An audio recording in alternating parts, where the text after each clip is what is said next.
Ada pertanyaan dari brosur Ustaz. Di brosur halaman 11, hadis yang paling bawah. An Abi Hurairah qala, sami'tu Abul Qasimi yaqulu, la tunza'ur rahmatu illa min syaqiyyin. Rawahu Tirmidzi.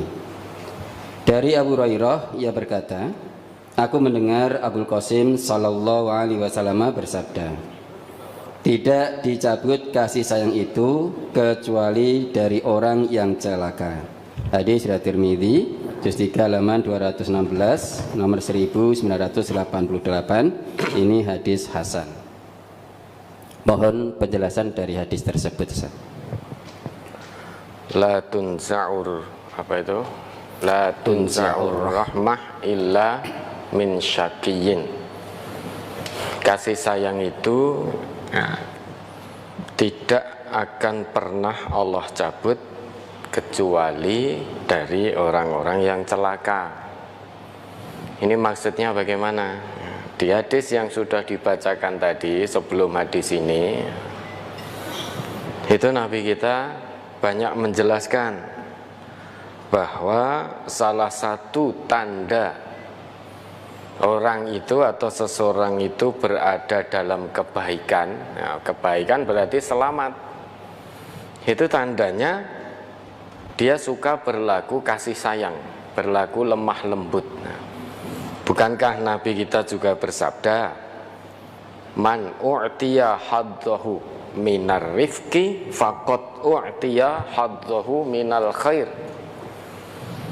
Barang siapa yang diberikan bagiannya berupa kasih sayang, maka dia juga diberi bagiannya berupa kebaikan. Orang yang berkasih sayang, berlaku lemah lembut kepada orang lain, itu merupakan tanda kebaikan. Jadi orang yang tidak punya kasih sayang, tidak mau berlaku lembah lembut, nah, tentu tidak akan mendapatkan kebaikan dari Allah. Nah, kalau tidak mendapatkan kebaikan dari Allah, nah, orang itu akan celaka. Akan celaka, maka kasih sayang itu tidak akan dicabut kecuali dari orang yang celaka. Karena orang celaka itu terhalang dari kebaikan. Sedangkan salah satu kebaikan tandanya dia berlaku kasih sayang, berlemah lembut. Bahkan dikatakan oleh Allah, salah satu ciri orang yang bertakwa itu mudah memaafkan. Mudah memaafkan kesalahan orang lain. Coba diingat kembali ayatnya itu. Nah, mudah memaafkan ini salah satu bentuk kelemah lembutan, bentuk kasih sayang, sehingga tidak punya rasa dendam, tidak ingin balas dendam, yang ada hanya memaafkan dan memaafkan. Maka saya ingat kembali itu, alladzina yunfikuna fis sarra wad dharra wal kadhiminal ghaidha wal 'afina 'anil nas. Surat Al-Imran, surat ketiga ayat 134. A'udzu billahi minasyaitonir rajim. Alladzina yunfiquna fis sarra'i wad dharra'i wal kadhiminal ghaidha wal 'afina 'anil nas wallahu yuhibbul muhsinin. Yaitu orang-orang yang menafkahkan hartanya baik di waktu lapang maupun sempit, dan orang-orang yang menahan amarahnya dan memaafkan kesalahan orang. Allah menyukai orang-orang yang berbuat kebajikan. Ya ta? Punya sifat pemaaf, yaitu mudah memaafkan kesalahan orang lain. Itu salah satu sifat dari hamba Allah yang bertakwa. Ini harus diusahakan. Memang tidak mudah bagi yang tidak niat. Bagi yang tidak niat, tidak punya kemauan untuk mendapatkan kebaikan, tentu sangat sulit. Berlaku lemah lembut, berlaku santun, termasuk memaafkan kesalahan orang lain, sulit sekali. Ini semua hanya bisa dilakukan oleh hamba Allah yang hatinya khusyuk. Khusyuk dalam arti tunduk patuh betul kepada Allah, berusaha semaksimalnya menjalankan, bersegera menjalankan seruan Allah dan seruan Rasul. Punya sifat pemaaf, ini Allah yang perintahkan. Dan sifat ini hanya dimiliki oleh orang yang bertakwa. Maka kalau ingin menjadi hamba Allah yang bertakwa, bukan hanya sholat tok, bukan hanya puasa, zakat tok, bukan. Termasuk muamalah atau hablum minan nasnya juga dijaga. Yaitu mudah memaafkan kesalahan orang lain, tidak melampiaskan amarah. Jadi hamba Allah yang bertakwa itu bukan hanya menjalankan ibadah-ibadah yang sifatnya mahdhah, bukan hanya itu saja. Kalau itu hablum minallah, orang sudah tahu kalau sholat, puasa, zakat, umrah, haji itu satu bentuk ibadah yang mana akan menjadikan pelakunya bertakwa kalau dilandasi ikhlas karena Allah.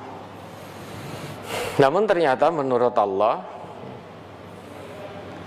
orang yang bertakwa itu bukan hanya orang yang bagus ritual ibadahnya kepada Allah saja, bukan.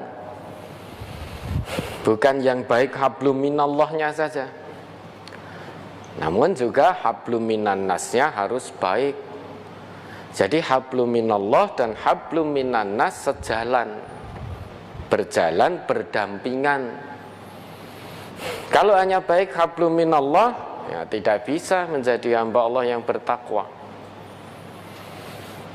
Kalau hanya baik hablum minan nasnya saja, hablum minallahnya buruk, juga tidak bisa menjadi hamba Allah yang bertakwa.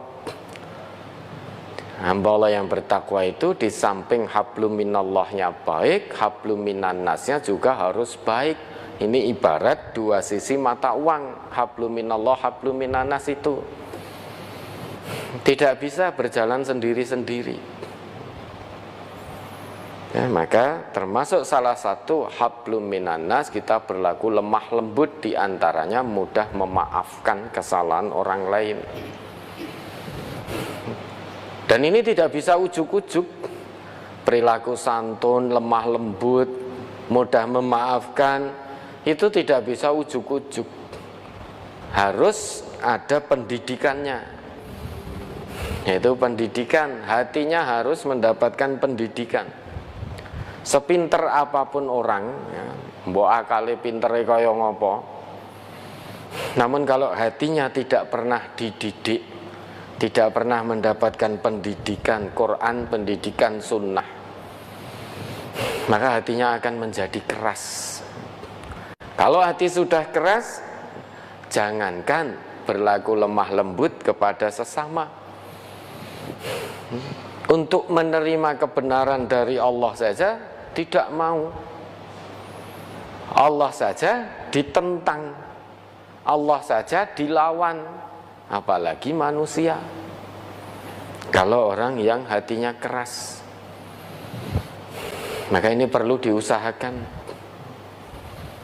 Menurut sabda Nabi, untuk mendapatkan kebaikan di sisi Allah, salah satunya harus berlaku lemah lembut. Maka barang siapa yang terhalang dari sifat lemah lembut, santun, berkasih sayang, maka dia terhalang dari kebaikan. Man yuhramir rifqa yuhramil khairah, kata Nabi kita begitu. Barang siapa yang terhalang dari kasih sayang, dari kelemah lembutan, kasar, bengis, licik, penuh dendam, sulit memaafkan kesalahan orang lain, maka dia terhalang dari kebaikan. Orang yang terhalang dari kebaikan tentu dia akan celaka. Karena orang yang terhalang dari kebaikan berarti dia hanya akan mendapatkan keburukan demi keburukan. Orang yang mendapatkan keburukan tentu dia akan celaka. Kurang lebih begitu maksud dari hadis ini. La tunza'ur rahmah illa min syakiyyin. Kasih sayang itu tidak akan pernah dicabut kecuali dari orang yang celaka. Kewajiban kita sesama mukmin itu adalah berkasih sayang. Sesama manusia berkasih sayang selama tidak memusuhi kita karena Islam kita. Maka tetap kita punya kewajiban berkasih sayang antar sesama manusia. Bukan hanya sesama manusia, dengan makhluk Allah yang lain pun kita juga diperintahkan untuk berkasih sayang. Buktinya kita diperintahkan untuk mengasah, menajamkan pisau yang akan digunakan untuk menyembelih hewan. Itu bentuk-bentuk kasih sayang. Nah, manusia itu diciptakan oleh Allah, salah satunya semuanya disempurnakan dengan fitrah. Fitrah itu kesiapan, kesanggupan untuk menjalankan agama tauhid, termasuk di dalamnya siap untuk berkasih sayang. Orang yang berkasih sayang tentu dia akan menjalani kehidupan ini dengan penuh rendah hati, ketawaduan. Orang yang hilang rasa kasih sayangnya sangat potensi dia jalani kehidupan ini dengan penuh kesombongan. Orang yang sombong akan celaka. Ya. Orang yang bertawadhu itulah hamba-hamba Allah yang Ar-Rahman. Coba diingat kembali ayatnya, wa ibadur rahman alladzina yamshuna 'alal ardi hauna wa idza khatabahumul jahilun qalu salama. Quran surat apa itu? Al-Furqan atau apa itu?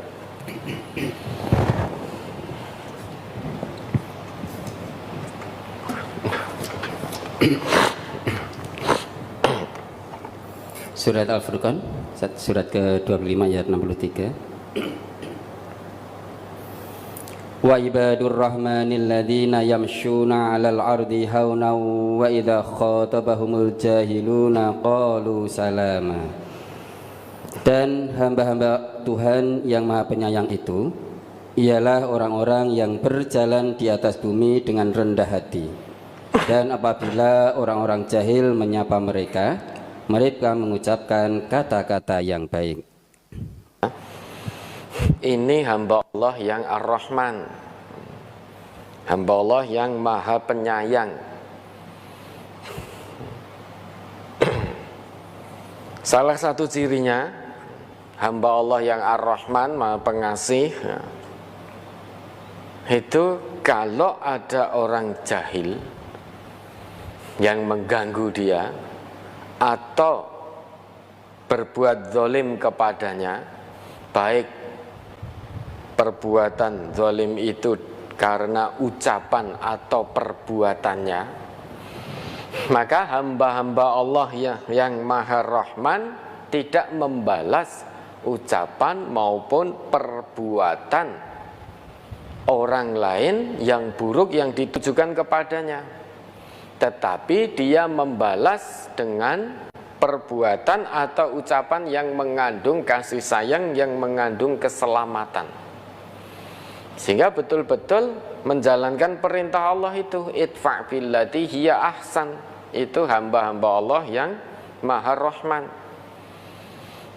Nah, kita ini sudah ngaku beriman, sudah ngaku hamba Allah, maka tinggal mengamalkan semaksimalnya apa yang menjadi perintah Allah, termasuk menjalani kehidupan di muka bumi ini dengan penuh sifat dan sikap rendah hati, tawadhu. Ya. Salah satu sifat tawadhu, tentu kita mudah memaafkan orang lain. Orang yang tawadhu akan mendapatkan kebaikan dari sisi Allah. Nah, makanya tinggal mau apa tidak. Ketetapan agama, aturan Allah, aturan Rasul sudah kita ketahui.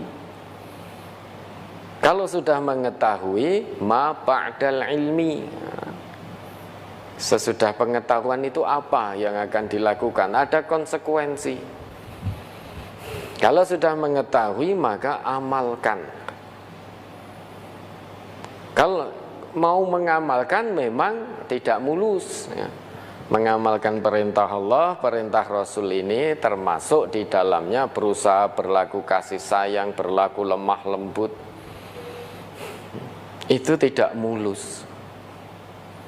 Wes toh dititeni wae. Orang yang mau berbuat baik itu mesti ada aja ujiannya.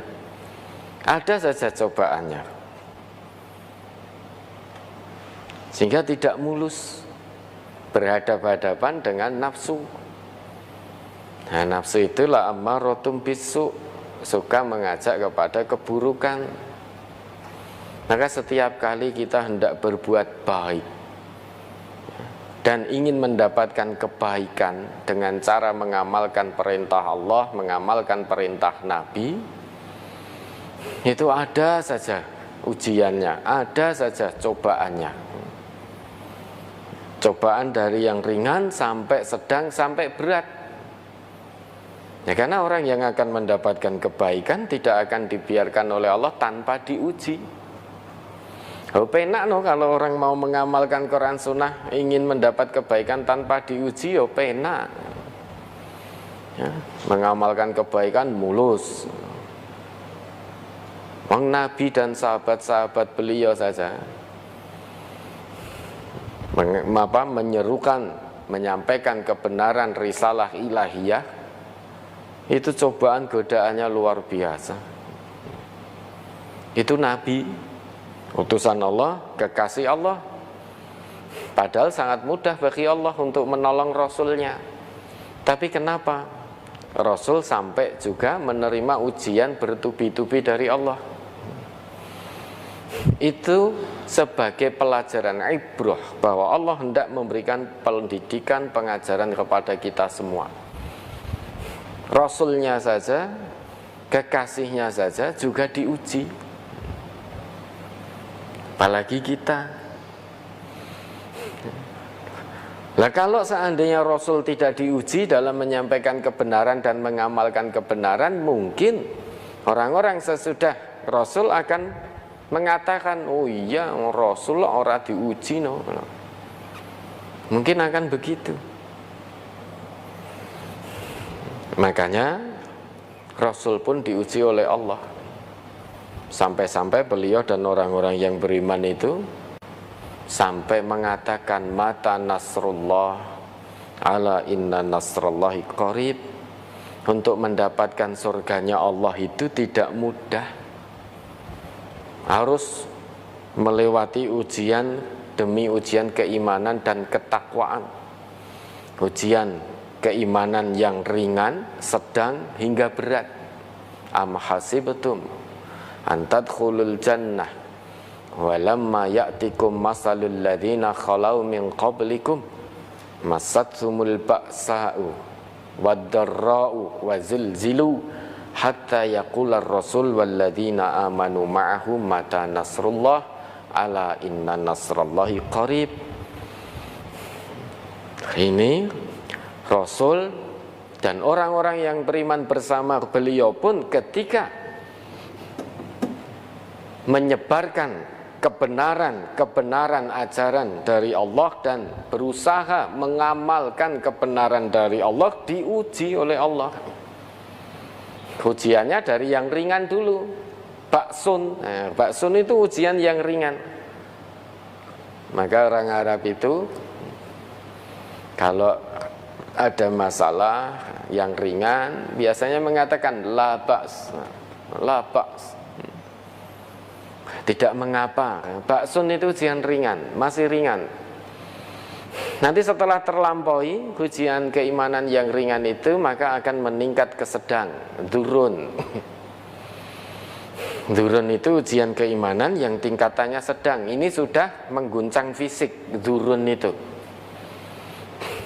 Jadi fisiknya sudah kena. Mungkin ujian keimanan, diganggu orang, diintimidasi orang, mungkin dengan sakit dan lain sebagainya. Sehingga tingkatannya agak berat. Kalau itu lulus, akan diuji oleh Allah dengan ujian keimanan yang mengguncangkan fisik dan hati. Zilzal namanya. Itu tingkatan ujian keimanan yang paling dahsyat, paling berat, yaitu zilzal. Sampai terguncang fisik dan hati seseorang. Sampai-sampai Rasul dan orang yang beriman mengatakan, mata nasrullah, kapan datangnya pertolongan Allah. Ala inna nasrullahi qarib. Ingatlah sesungguhnya pertolongan Allah itu sangatlah dekat. Dari ayat ini kita bisa mengambil ibrah, pelajaran. Orang yang mau mengamalkan kebenaran din ini harus bersiap menerima ujian dari Allah. Orang yang mau mendapatkan kebaikan harus bersiap menerima ujian demi ujian dari Allah. Tingkatannya tidak dari yang langsung berat, tidak, dari ringan dulu. Kalau ringan saja sudah tidak lulus, misalkan dicaci maki orang, kemudian kita membalas, nah itu wes nggak lulus. Dicaci maki orang, dihina-hina orang, itu ujian yang ringan. Ujian yang ringan itu wes loro atine. Wes loro atine sehingga membalas dengan berkali-kali lipat. Nah, maka tidak akan meningkat ujiannya. Wong ringan saja tidak lulus, baksun saja tidak lulus. Mau ke masjid diuji dengan hujan rintik-rintik, sudah males, ya sudah nggak lulus itu.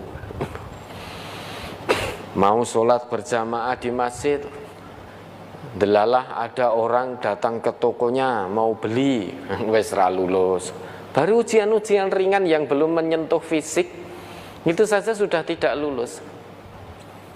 Nah, kalau sudah tidak lulus ya tidak akan naik tingkatan ujiannya menjadi sedang apalagi berat.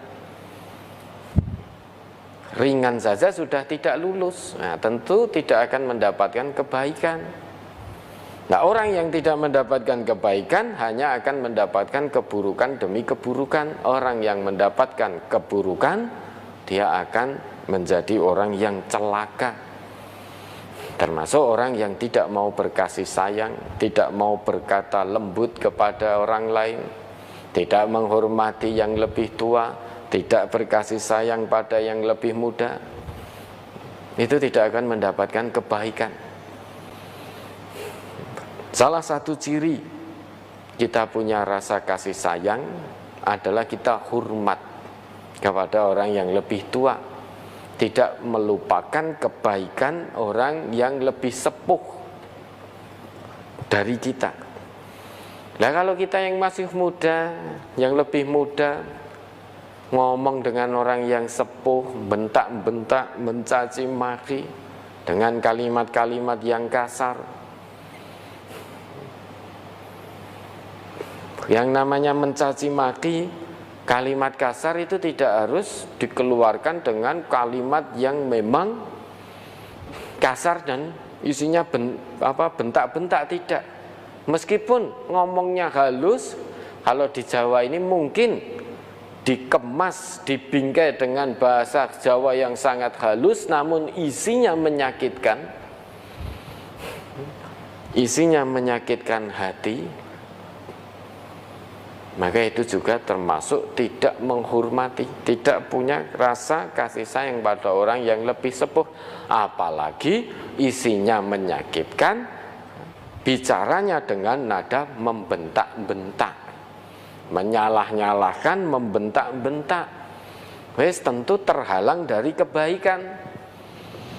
Karena apa? Dia sudah hilang rasa kasih sayangnya, sudah tidak punya rasa hormat kepada yang lebih tua. Yang tua demikian pula, sudah tidak punya rasa sayang pada yang lebih muda. Kalau sudah begini, baik yang tua maupun yang muda terhalang dari rasa lemah lembut, sikap lemah lembut. maka tentu terhalang dari kebaikan. Orang yang terhalang dari kebaikan, dia akan celaka. Ya, mudah-mudahan bisa dipahami. Ada lagi?